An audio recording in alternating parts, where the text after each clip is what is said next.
en la pantalla, ¿no? Sí, hay dos cuadrados ¿Cómo? negros. Hay un rectángulo negro. Hay un rectángulo negro. A ver. Ahí no. Listo. Ahí perfecto, ya. Gracias. Bien. Después de pequeños ajustes técnicos, comenzamos con nuestra clase de hoy. Bienvenidos de vuelta después de estas cortas vacaciones. Espero que las hayan disfrutado, hayan logrado descansar un poco y retomamos nuestra película a través de lo que son algoritmos. Lo que vamos a ver hoy día, en realidad, tómenlo más a, ¿cómo se llama? Como inventario de cosas que también son interesantes de mirar, que no vamos a analizar en detalle, porque no tenemos tiempo y por lo demás,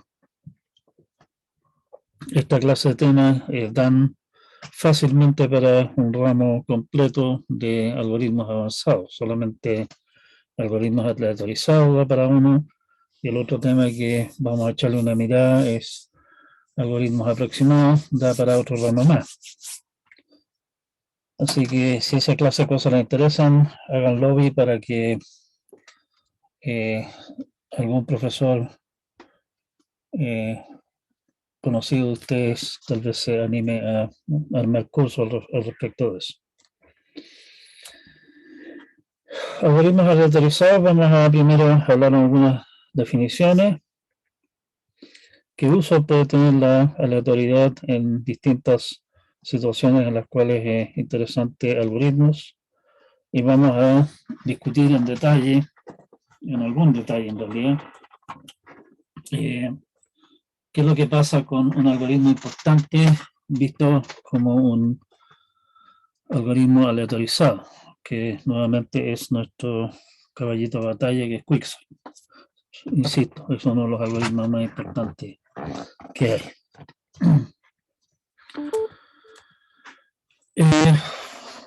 Los algoritmos aleatorizados, que en realidad es una bastante mala traducción del inglés randomized algorithms,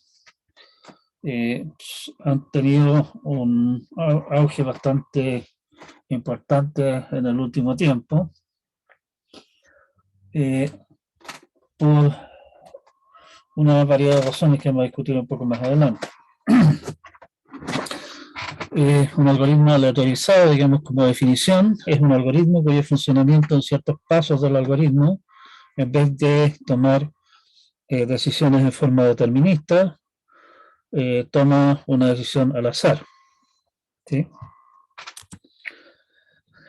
Eso obviamente significa que si ustedes echan a correr el mismo algoritmo con los mismos datos, puede dar resultados distintos. Los resultados pueden depender de las decisiones que tome internamente y obviamente como esas decisiones pueden incidir sobre el tiempo de ejecución del algoritmo, también puede hacer que el algoritmo se demore más o menos, o incluso si el algoritmo tiene una tendencia, ¿cómo se llama?, masoquista de tomar malas decisiones, capaz que el algoritmo en realidad no termine jamás.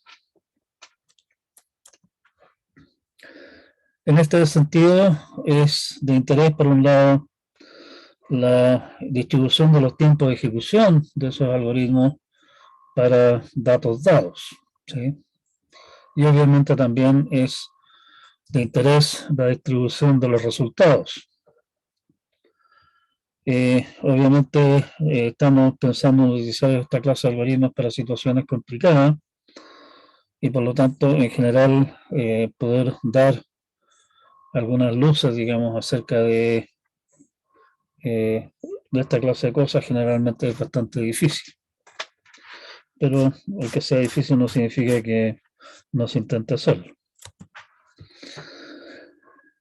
Un fenómeno que en realidad es bastante sorprendente es que para muchos problemas bastante feos, digamos, bastante peludos, hay algoritmos aleatorizados bastante más rápidos que los algoritmos tradicionales comunes, deterministas, incluso algoritmos bastante más sencillos incluso en algunos casos algoritmos bastante tontos, digamos, para hacer la pega, pero que funcionan muy bien como algoritmos aleatorizados. ¿Sí? ¿Por qué es eso?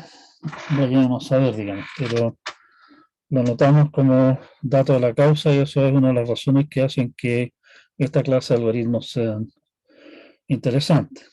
Y más adelante, en ramos como inteligencia artificial, probablemente ese tipo de cosas, ustedes se van a encontrar con cosas tales como algoritmos genéticos y otras cosas así, que si ustedes los miran con más detalle, en realidad son algoritmos bastante tontos que lo que hacen es tomar una solución propuesta, digamos, hacerle algún cambio al azar y ver si el resultado es mejor que el anterior y vamos dándole con una población de posibles, de potenciales soluciones. Y esa clase de algoritmos, curiosamente, da muy buenos resultados, que no es precisamente una cosa muy, no es utilizar inteligencia para resolver el problema. ¿Sí? Pueden incluso haber casos de algoritmos que tienen muy mal, peor caso, que tienen en promedio rendimiento excelente por la vía de tomar decisiones de forma aleatoria. Algunas definiciones básicas, y esto viene de la prehistoria de la computación en realidad, dos grandes clases de algoritmos aleatorios. Se habla de algoritmos de Las Vegas, que dan siempre el resultado correcto en tiempo de ejecución esperado, o sea, promedio de los tiempos de ejecución finito. Ojo, que el tiempo esperado de cómputo sea finito no significa que en todas las computaciones el tiempo sea finito. O sea, perfectamente puede darse el caso de que pueden darse situaciones en las cuales el algoritmo se toma un tiempo infinito porque, como les comentaba antes, siempre toma malas decisiones. Pero el tema es que el tiempo promedio de ejecución es finito. Algoritmos de Monte Carlo, a diferencia de los anteriores, no siempre dan el resultado correcto. Pueden dar el resultado incorrecto, pueden dar una señal de falla o simplemente no terminar. ¿Sí?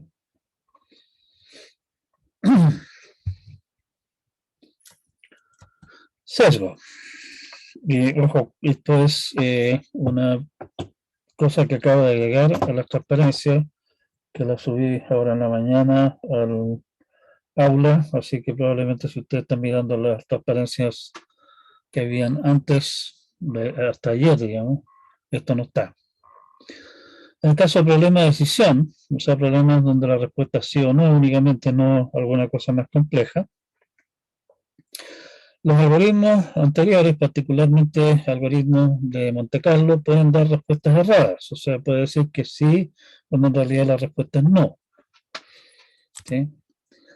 Están, en ese caso, las posibilidades de errores bilaterales, o sea, puede decir que sí o que no, y si que dice sí, podría estar equivocado, y si dice que no, podría estar equivocado, lo cual pareciera que no sirve de nada, pero si, por ejemplo, sabemos que el 90% de las veces da la respuesta correcta, si nos dice que sí, la respuesta probablemente sí, si nos dice que no, probablemente la respuesta es no. Y por lo tanto, en realidad lo que podemos hacer es ejecutar el algoritmo, que sé yo, no sé, 10 veces y quedarnos con la mayoría de las respuestas, y esa probablemente sea la respuesta correcta. Y también está la posibilidad de errores unilaterales, o sea, que si dice que sí, es correcto el sí, si dice que no, podría estar equivocado, por ejemplo. ¿Sí? Respecto a eso se dice que el algoritmo es de sesgo verdadero. Si responde sí, entonces la respuesta es correcta. O sea, si dice que sí es garantizadamente correcto, puede decir que no, cuando en realidad la respuesta es sí. Y la otra posibilidad es que sea sesgo falso. La respuesta no del algoritmo es definitiva. Si dice que sí, puede ser errada. Obviamente, la idea es que, independiente de los sesgos, la respuesta sea correcta en la mayoría de las correas. Por ejemplo, o sea, un algoritmo que tenga error bilateral, que se pueda equivocar con probabilidad de un medio, es tan bueno como llegar, olvidarse del problema y simplemente tirar una moneda al aire. No me dice absolutamente nada acerca de si el resultado, la respuesta debería ser sí o no. Lo que esperamos nosotros es que se nos dice, nos da una respuesta, digamos, esa respuesta sea mayor que, que un medio la probabilidad de que sea la respuesta correcta. Algunos autores, para considerar que el algoritmo es válido, digámoslo así, exigen que tenga, por ejemplo, al menos 75% de veces le apunte a la respuesta correcta. Por ejemplo, aquí no quiero entrar en el detalle de cómo funciona el algoritmo, ni su análisis, ni nada, sino que simplemente comentar algunas cosas al respecto. El método hoy día probablemente el más popular, hay un par de contendores, digamos, es para determinar si un número grande es un número primo, es la prueba de Miller-Rabin, que es un algoritmo de Monte Carlo con sesgo falso. O sea, puede decir que n es primo si es que el número es compuesto, pero la probabilidad de que eso ocurra se puede demostrar que es menor que un cuarto. Si dice que es compuesto, esa es la respuesta definitiva. O sea, si dice que no, quiere decir que la respuesta definitivamente es no. Si dice que sí, podría estar equivocado, pero solamente a lo más en un cuarto de los casos.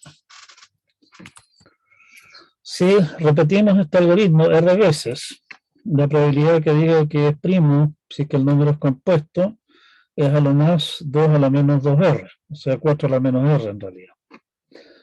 Si lo corremos unas 100 rondas, por ejemplo, cosa que es perfectamente posible de hacer en un computador más o menos normal, la probabilidad de error es menor que la de una falla al azar que puede ser producida por un rayo cósmico en el cómputo, ¿sí? Que justo le dé un rayo cósmico al computador en el proceso de hacer un cálculo y por esa vía cambie algún resultado en forma aleatoria y me dé la respuesta equivocada. Eso de correr ese algoritmo unas 100 veces es perfectamente viable hacerlo en un computador bastante modesto en un par de segundos, incluso con un número de 2048 bits, o sea, un número bastante sustancialmente grande.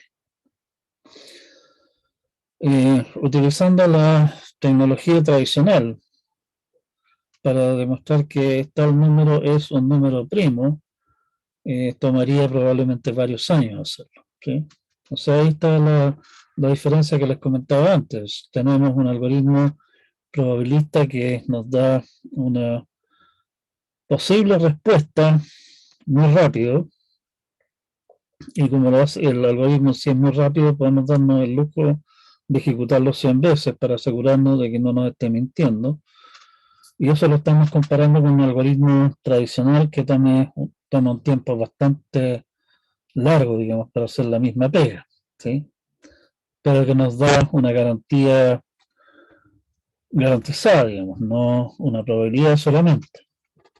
Bueno, garantía garantizada suponiendo que toda la matemática que hay detrás y que los lenguajes de programación y todas esas cuestiones sean correctas, que en realidad al final también sigue siendo una incógnita. Un ejemplo medio tonto de algoritmo aleatorizado que nos puede mostrar que esta distinción entre algoritmo de Las Vegas y Monte Carlo en realidad no tiene por qué ser una distinción tan tajante, digamos. Uno puede tomar uno, manufacturar uno de los otros en base a eso. Es el problema, como digo, bastante tonto de hallar la posición de un cero en un arreglo de al menos dos elementos, de los cuales el n estamos suponiendo que es par, digamos, y que la mitad de los elementos del arreglo son 0 y la otra mitad son unos, ¿sí? El algoritmo determinista, para hacer esa pega, está claro que va a tener que darse la lata, en el peor de los casos, de revisar n medio más 1 elementos para poder garantizar que encuentre un 0. Porque algún malandra que sepa que nuestro algoritmo lo que hace es partir mirando desde el inicio del arreglo, puede organizar los datos de tal manera que vengan puros unos, n medios unos en realidad, y después recién el primer 0. ¿Sí? De la misma manera, cualquier orden, digamos, en que nosotros revisemos los elementos del arreglo en forma determinista, podemos obviamente arreglar las cosas de tal manera de que los primeros n intentos den con unos y no con ceros. Y un algoritmo Las Vegas para esta cosa es hacer lo siguiente. Y como ustedes ven, en realidad es un algoritmo bastante simple, digamos, o sea, no tiene nada de complicado. Lo que hace es elegir y al azar en el rango entre 0 y n-1. Somos aficionados a los arreglos en C, que tienen índice entre 0 y n-1 en este caso, y ve si es que ese número es un 0. Y repite elegir números al azar hasta que le apunte a un 0. Y en el momento que le apunte a un 0, retorna I. El análisis correspondiente está claro que la probabilidad de éxito de este algoritmo es 1. O sea, si es que está garantizado que en algún momento le va a dar un resultado 1. ¿Sí? Como elige elementos al azar, la probabilidad de éxito en un intento cualquiera es un medio, porque tenemos aquí una mitad de ceros. Con lo que el número esperado de elementos revisados es 2, 1 partido por P, ¿sí? Si es que estamos pensando, por ejemplo, en que tenemos un arreglo de, qué sé yo, 10.000 elementos, nuestro algoritmo determinista tendría que revisar 5.001 elementos para garantizar que haya un 0. Este revisa 2. Y la gracia todavía peor de esto es que este toma número promedio de elementos revisados 2, independiente si es que el arreglo que estamos considerando tiene 100 o 10.000 o 15 millones de elementos, lo cual es bastante sorprendente.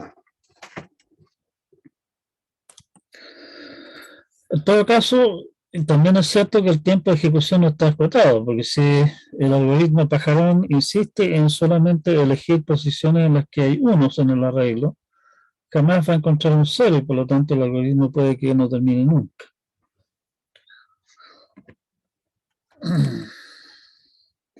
Un algoritmo Monte Carlo que haga la misma pega va a tener ahora un parámetro K que básicamente determina cuántas rondas vamos a intentar, digamos. Y lo que hace es darse K intentos de encontrar un 0 y si no encuentra ninguno en las K intentos retorna lo siento, no encontré ninguno. La probabilidad de que esta cosa tenga éxito obviamente es 1 menos 2 a la menos K. O sea, si el K es relativamente grande, la probabilidad de éxito es prácticamente 1. Revisa a lo más K elementos. El tiempo de ejecución en el fondo es fijo. O sea, conocemos el tiempo de ejecución. O sea, fijo obviamente es O de K, ¿cierto? Pero es fijo, está determinado, ¿sí?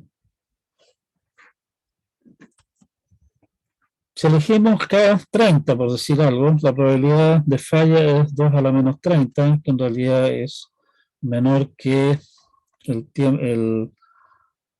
la probabilidad de que nuestra computación se vea afectada por algún rayo cósmico, alguna otra estupidez de esa clase en el funcionamiento del algoritmo. O sea, para todos los efectos prácticos, con eso tenemos un algoritmo que toma un tiempo acotado y que básicamente la posibilidad de que falle infinitesimal. Ahí tenemos, como digo, dos ejemplos de algoritmos que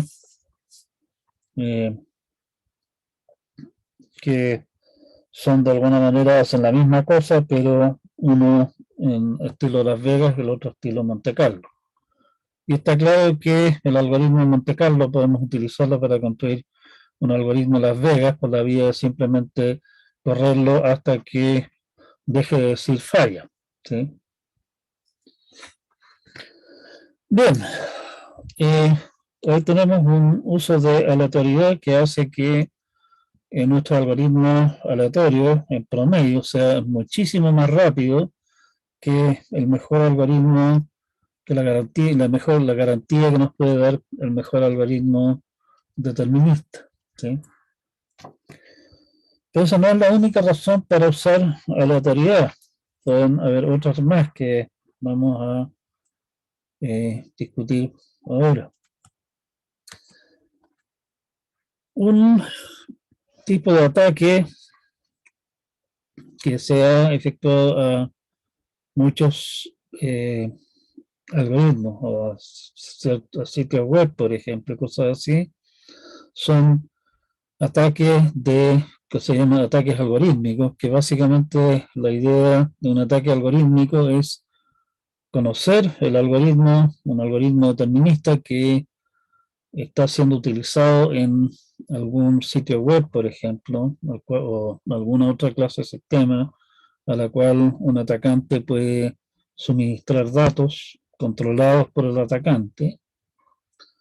Y el atacante entonces elige los datos de tal manera de forzar que ese algoritmo que está siendo usado en el sitio web caiga en algún mal caso, en el peor caso posiblemente, y por lo tanto consume cantidades demasiado grandes de recursos y de esa manera entorpecer, al menos o incluso llegar a inhabilitar el sitio o la aplicación.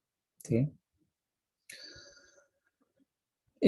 Soluciones para eso obviamente son tratar de utilizar algoritmos que no tienen peores casos muy malos, ¿sí? De manera de que incluso si es que algún atacante logra forzar un peor caso, el efecto de eso no sea demasiado grave. El problema que hay, como lo vimos nosotros con Quicksort, que en realidad no hemos hecho la comparación detallada con otros algoritmos de ordenamiento, pero resulta que Quicksort tiene su nombre no al azar, digamos. En realidad, Quicksort es muchísimo más rápido que algoritmos competitivos. ¿Sí?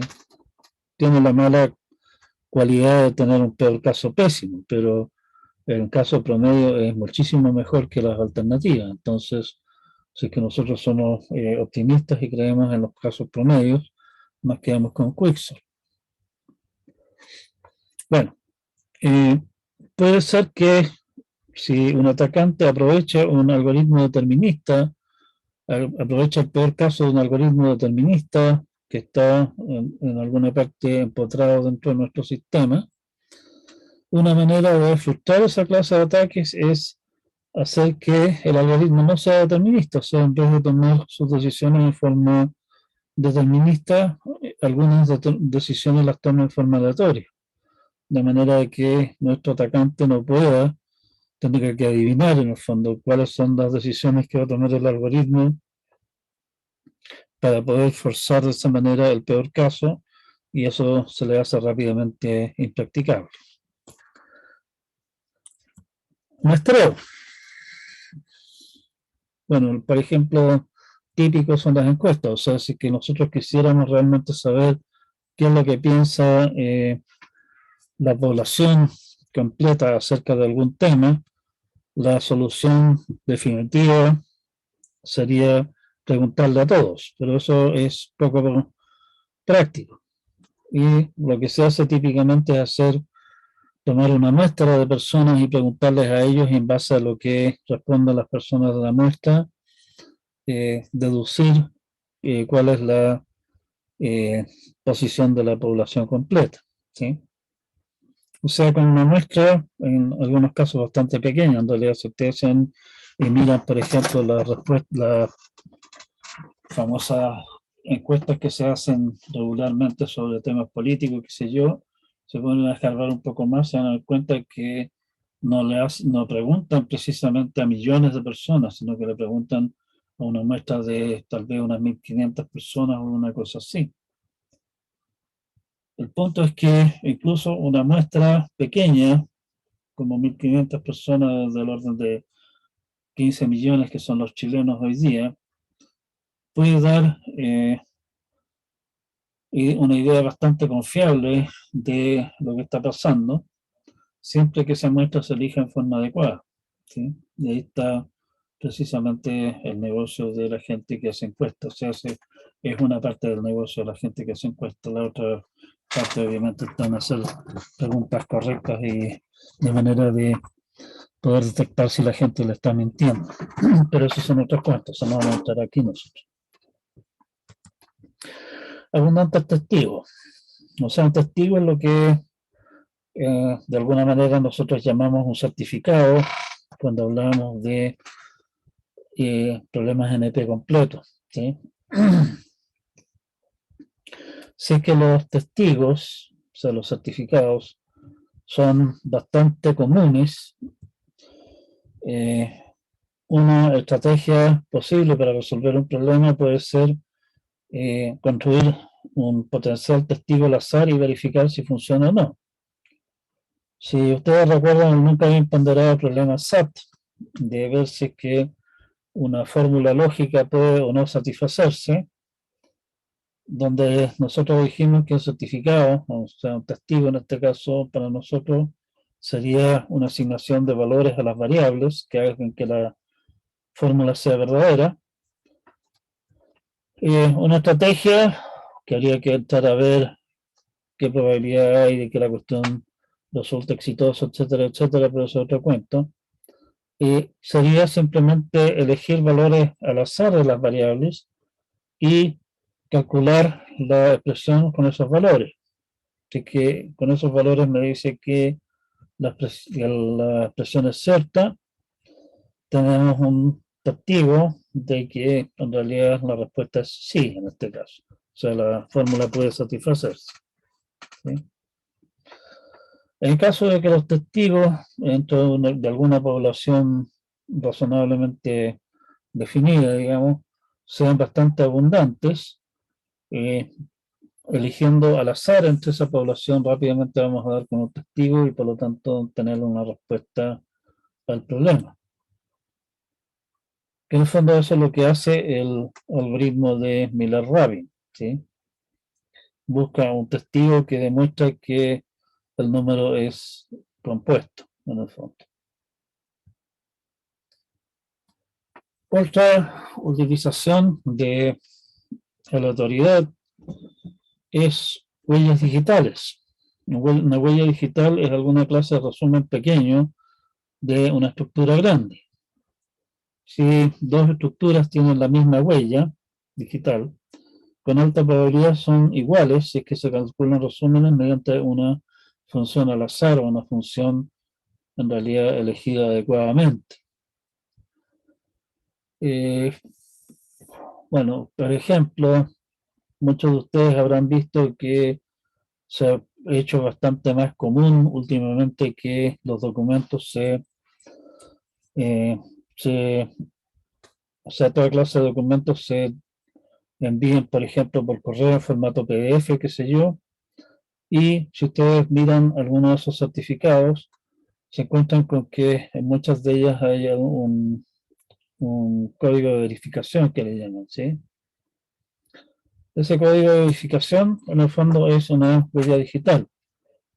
Con ese código de verificación ustedes pueden ir y preguntar a algún sitio, enviar ese código de verificación y decirle, oiga, ¿es cierto que el certificado este corresponde? Y le va a decir si esa huella de verificación, ese código de verificación corresponde, ¿sí? Y el punto también está en que ustedes pueden calcular ese código de verificación para el documento que tienen entre manos, de manera de verificar de que nadie les haya pasado gato por liebre de pasarles un documento con código de verificación que no corresponde. O sea, ese es un uso de una huella digital, ¿sí? No necesito en realidad mandar el documento completo, sino que solamente verificar la huella para ver si el documento está correcto. Algunos otros usos son reordenar. Por ejemplo, un algoritmo ingenuo o más o menos tonto puede tener muy buen rendimiento en promedio si es que los datos se entregan en orden aleatorio, ¿sí? Por ejemplo, bueno, una de las cosas que habíamos comentado nosotros,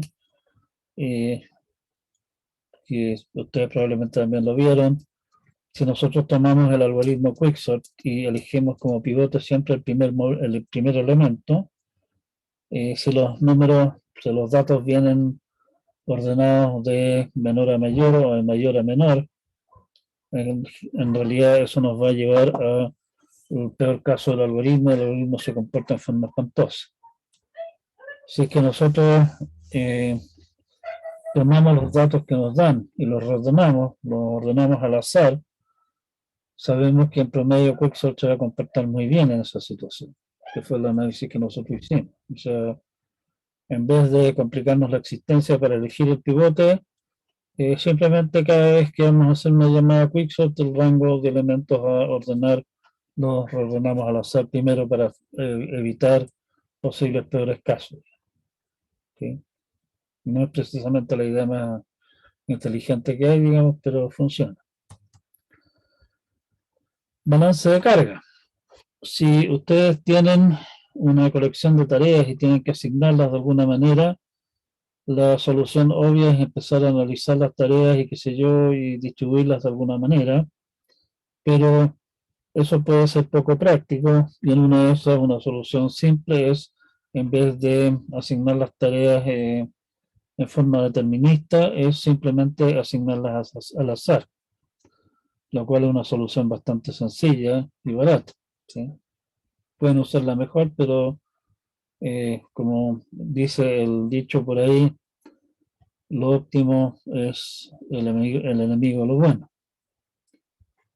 Puede ser que darse el trabajo de encontrar la mejor distribución de las tareas, una distribución uniforme de las tareas o como quieran hacerlo, significa tanto trabajo que realmente no vale la pena hacerlo. Romper simetrías. Particularmente esto es aplicable en sistemas distribuidos. Supongamos ustedes que lo que quieren hacer es calcular, hacer algún cálculo, digamos, en el cual hay que considerar distintos aspectos del problema. Generalmente una opción sería asignar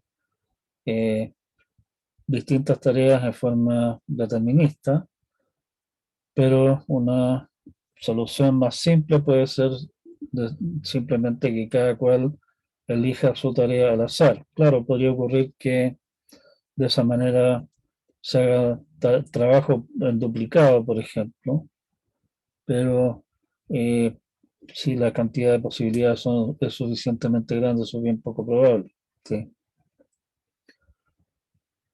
Y la gran gracia de eso, de que cada uno elija al azar sobre qué aspecto va a trabajar del problema, es que no requerimos ponernos de acuerdo. O sea, simplemente cada uno parte por su lado y empieza a trabajar en lo que se le viene en gana, digamos, en lo que eligió al azar, y finalmente combinamos los resultados. No tenemos que hacer todo un complejo proceso primero de ponernos de acuerdo de quién hace qué, ¿sí? Bien, con eso tenemos básicamente una visión general del tema. Lo que sigue es volver a nuestro caballito de batalla, Quicksort, y hacer analizar Quicksort si es que el pivote se elige en forma aleatoria, al azar.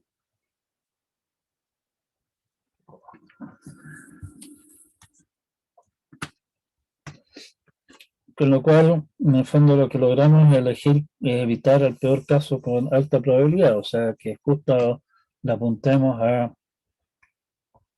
algún pivote que siempre sea el más chico, el más grande, en cada ronda de elección del pivote, pucha, que habría que tener mala suerte.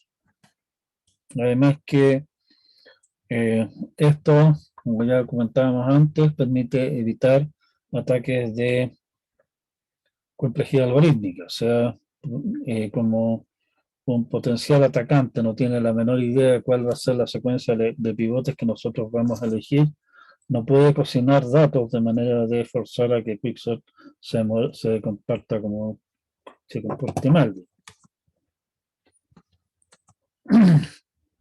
Supongamos que recibimos para ordenar una permutación elegida uniformemente al azar de los números del 1 al n. Podemos siempre elegir el primer elemento como pivote, que en realidad da exactamente lo mismo, dado la suposición de los datos, y con eso nos simplifica un poquitito nuestro análisis que viene a continuación. Definamos x sub ij, una variable indicadora que sea 1 para i menor que j si se compara con j al ordenar. O sea, el elemento de la posición i se comporta con el j al ordenar. Perdón, el elemento i se compara con el elemento j cuando se ordena, y el x sub ij es 0 si es que no se compara. ¿Sí? Los elementos i y j se comparan solo si uno de los dos es elegido como pivote antes de dar en particiones distintas. O sea, i y j si ustedes recuerdan el funcionamiento de Quicksort, el Quicksort lo que hace es comparar el pivote con todos los demás elementos del rango para ordenarlos y dejarlos más chicos a un lado y los más grandes al otro. ¿Sí? Si es que alguno de los dos, el i o el j, es elegido como pivote, va a participar en comparaciones. Si es que no los vamos a comparar.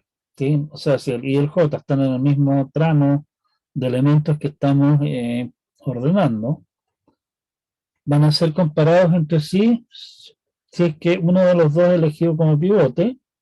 En caso de que ninguno de los dos sea elegido como pivote, no los vamos a comparar y van a ir a dar a particiones diferentes. Y por lo tanto, una vez que estén en particiones diferentes, se recuerdan, una vez que el Quicksort haya hecho la tarea de particionar, ya no compara más elementos de uno de los tramos en los que subdividió el cuento con elementos de otros tramos. O sea, o ocurre ahí o no ocurre nunca. Van a terminar en particiones distintas, así que se elige K como pivote y el I es menor que K es menor que J, habíamos dicho que era menor que J, ¿sí? O sea, si es que al comienzo el K aparece antes de I y antes de J. Recuerden que estábamos diciendo que siempre debemos elegir como pivote el primer elemento del arreglo, ¿sí?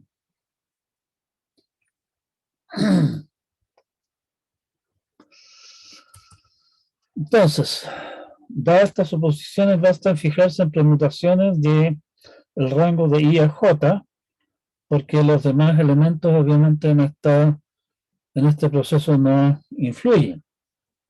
Lo único que nos interesa es cuáles son las situaciones en que el K aparece antes del, de los dos muñecos, ¿sí?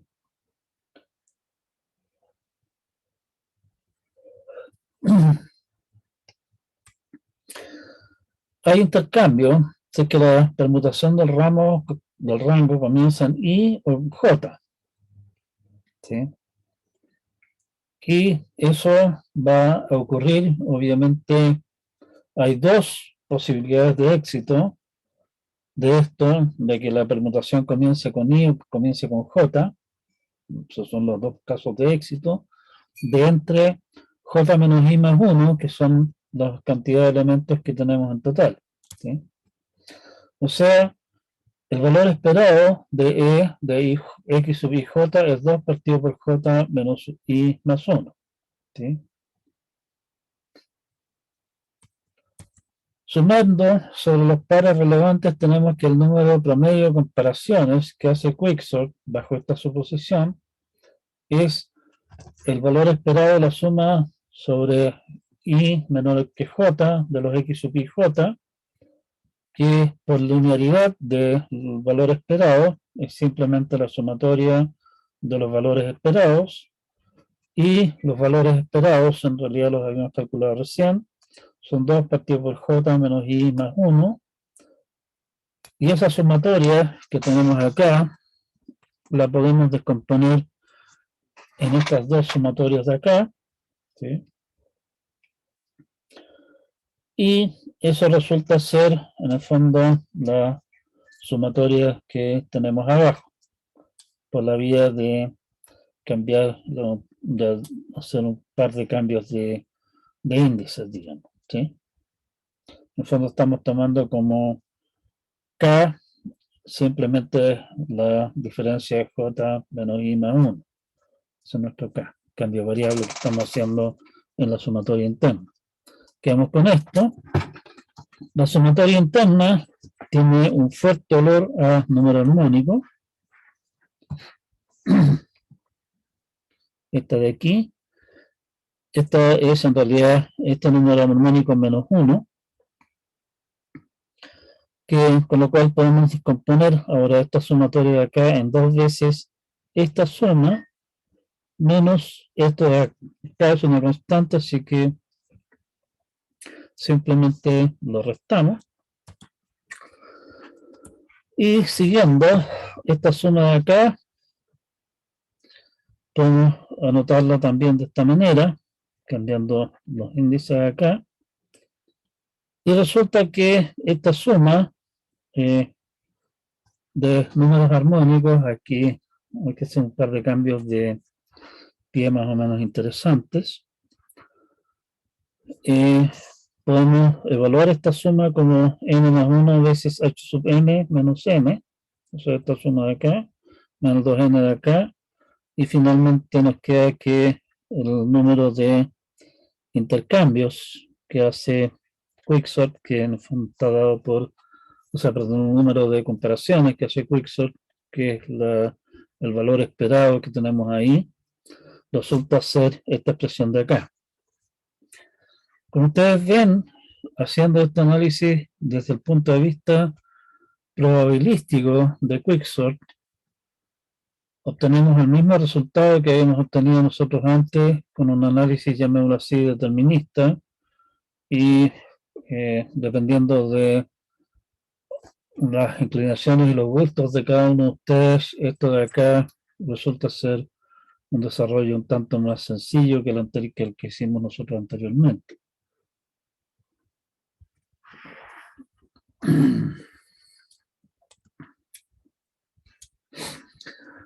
Bien, pero el punto de este análisis es que nos permite hacer algunas consideraciones adicionales.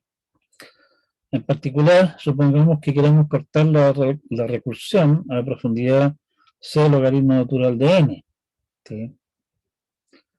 Y nos interesa entonces, básicamente eso significa que no estamos limitando nuestro número de llamadas recursivas, y nos preguntamos entonces con qué probabilidad una hoja del árbol podado de esa manera tiene hojas que corresponden a llamadas de Quicksort con rangos de más de un elemento, o sea, que realmente no ha terminado la recursión todavía al llegar a esa profundidad. ¿Sí?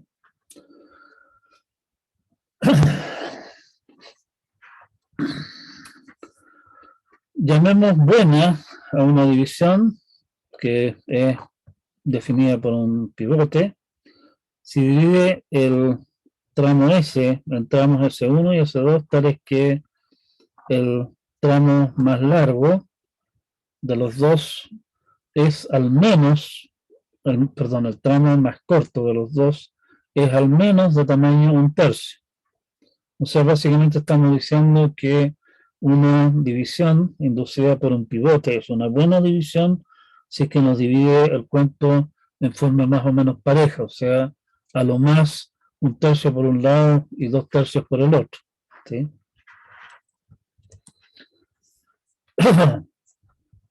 Bueno, estamos suponiendo que estamos ordenando elementos diferentes y por lo tanto la probabilidad de que una división sea buena es simplemente 1/3. ¿Sí?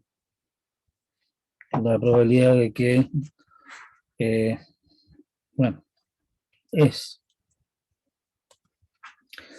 cada división buena reduce el tamaño al menos en 2/3. O sea, llegar a un único elemento requiere que un K, logaritmo natural de n, partido del logaritmo natural de 3/2, que es un A logaritmo natural de n, donde A es básicamente 1 partido por logaritmo natural de 3/2. ¿Sí? Y nuestra pregunta entonces es, ¿qué tan grande debe ser C para que la probabilidad de haya al menos A logaritmo natural de n buenas divisiones sea pequeña? O sea, la probabilidad de menos de esa cantidad de divisiones buenas sea pequeña. Consideremos el camino de la raíz a una hoja del árbol de recursión, o sea, del árbol de llamadas que estamos haciendo, ¿sí? Las divisiones sucesivas que ocurren en el camino son buenas o malas independientemente. O sea, puede ser que la primera división sea buena y estamos tomando una de las dos patas de esa cosa, y la segunda podría ser nuevamente una buena división o una mala división. Son independientes, o sea, estamos haciendo las cosas en fondo al azar, ¿sí? Por la cota de Chernoff, que en algún momento cuando hablamos de cuotas probabilísticas, discutimos nosotros la probabilidad de que el número de buenas divisiones menor que 1/3 a logaritmo natural de n es menor o igual que esa expresión de allí con el famoso beta que nosotros habíamos deducido para la cota de Chernoff. Y eso en el fondo, si ustedes masajean un poco esa expresión de allí, resulta ser esta expresión de acá.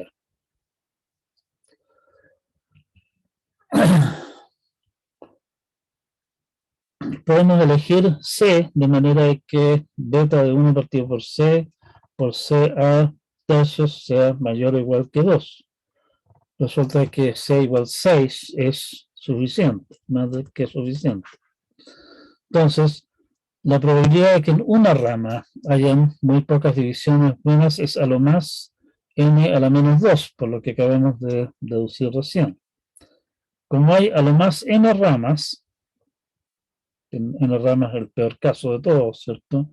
Que terminemos con situaciones independientes. Por la cota de la unión, esto significa que la probabilidad de que en alguna rama hayan pocas divisiones buenas es a lo más n a la menos 1. O sea, qué sé yo, si estamos ordenando 1000 elementos, la probabilidad de que haya pocas divisiones buenas en alguna de las ramas es a lo más 1/1000, si es que tomamos el C que habíamos dicho antes, el punto de corte de nuestra recursión es 6 veces el logaritmo natural de 1000 en este caso, ¿sí? Y eso significa que con muy alta probabilidad la resulta bien. Y eso en el fondo es la probabilidad que tome más de O de n log n comparaciones. ¿Sí? Si ustedes se fijan, eso es precisamente lo que estábamos diciendo nosotros.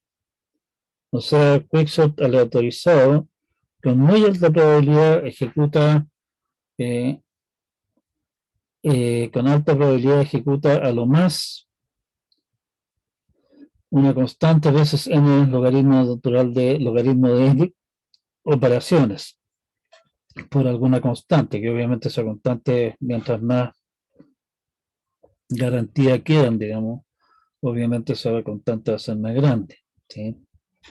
El punto es, en el fondo, lo que estamos demostrando con esto es que la distribución de los números de comparaciones que hace Quicksort aleatorizado, como estamos considerando acá, en nuestro modelo aleatorizado, que en realidad es aplicable a la situación que nosotros habíamos visto del análisis determinista que nosotros hicimos. Llegamos a la conclusión de que la distribución de los tiempos de ejecución de Quicksort, del número de comparaciones de Quicksort, es bastante estrecha, digamos, ¿sí? Bien, estamos terminando ya. En resumen de lo que estamos hablando acá, definimos la idea de algoritmo aleatorizado, un algoritmo que utiliza decisiones al azar en alguna parte de su ejecución, ¿sí?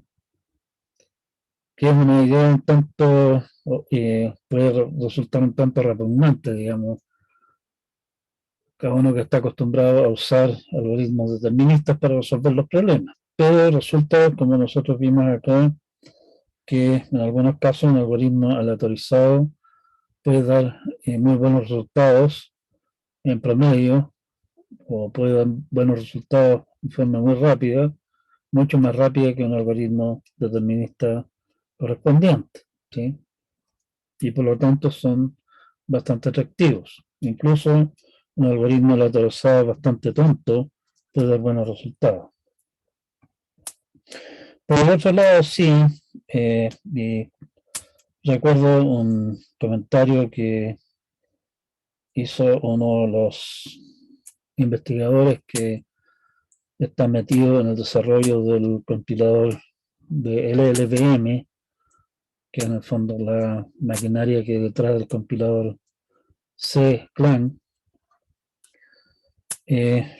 comentaba que en muchos puntos de las tareas que tiene que hacer el compilador requiere resolver problemas extremadamente complejos, y para muchos de esos problemas complejos hay soluciones, algoritmos aleatorizados bastante elegantes que dan muy buenos resultados. Pero lamentablemente eso significa que si ustedes compilan el mismo programa 3 veces con el mismo compilador, con los mismos flags y todo lo demás, pueden obtener 3 resultados distintos. Y eso hizo que alguna gente aficionada a lo que llaman, ¿cómo se llama? Repeatable construction, o sea, básicamente construcciones repetibles, los hizo ponerse bravos, y por lo tanto tuvieron que abandonar la idea de usar esa clase de algoritmos. O sea, hay situaciones en las cuales los algoritmos aleatorizados, que pueden ser muy atractivos, en realidad no son aplicables por otra clase de consideración. Pero si no es ese el caso, digamos, o podemos de alguna manera evitar o pasar por el lado de esa clase de cosas, no hay problema, puede ser una excelente opción. Distinguimos entre algoritmos de Monte Carlo y el algoritmo de Las Vegas, ¿sí? Monte Carlo no garantiza un tiempo de ejecución, o sea, sabemos que esta cosa va a terminar en un tiempo finito, dado, pero no tenemos garantía que nos dé el resultado correcto. En el algoritmo de Las Vegas Sabemos que siempre nos va a entregar el resultado correcto, pero puede demorarse una eternidad en entregarlo. Planteamos algunas razones para usar elecciones al azar, no solamente la razón que habíamos dado de que en ciertos casos un algoritmo aleatorizado puede dar un excelente rendimiento, sino que también otras consideraciones adicionales que pueden hacer atractiva esta cosa. En realidad acabo de dar también una razón por la cual esta clase de técnicas puede no ser adecuada. Y como un ejemplo de un análisis un poquitito más elaborado, utilizando el tipo de técnicas que generalmente están metidas detrás de esto, Quicksort, si elige el pivote al azar, tiene alta probabilidad de tiempo de ejecución o n log n. O sea, salvo que nosotros seamos pesimistas terminales o vamos a creer que Quicksort es una excelente manera de ordenar cosas. Bien, quedamos hasta acá por hoy día. Déjenme apagar esta cosa. Cerrar esto. Cerrar eso también. Y vamos a esto. No, no era esto lo que yo quería ver. Es esto de aquí, si no lo recuerdo. Creo. Eso sería nuestro tema de hoy. O sea, temas algoritmos aleatorizados y áreas de aplicación. Como les decía, esta es un área extremadamente amplia, en rápido desarrollo. Obviamente nos interesa no solamente desarrollar un algoritmo, sino que también dar algunas ideas de su comportamiento. ¿Sí? Qué tan bueno, qué tan malo es, qué probabilidad tiene de fallar.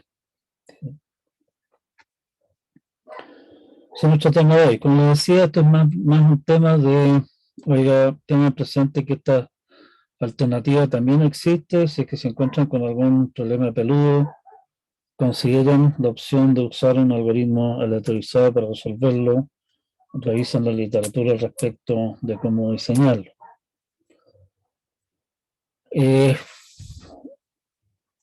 Estamos con esto en realidad ya cerrando el curso. Nos queda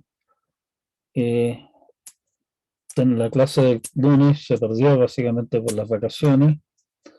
Nos quedan las clases de la próxima semana, solamente a final de la próxima semana tenemos el certamen, así que en realidad ya habíamos terminado en realidad con lo que podríamos considerar la materia del certamen, y esto es material extra. Lo que vamos a ver el día lunes también es material extra. La clase del próximo miércoles va a ser nuestro solemne acto litúrgico, donde les solicito que traigan sus consultas de manera que puedan compartir la pantalla y podamos todos ver cuál es la consulta exacta. Una pregunta que me estaban haciendo también era respecto de correcciones o sugerencias al apunte o también a las transparencias. El tema sigue abierto, una parte aceptado, digamos, tiene un premio de 5 puntos en la nota final. Por favor, háganlo pronto de manera de poder considerarlo a tiempo.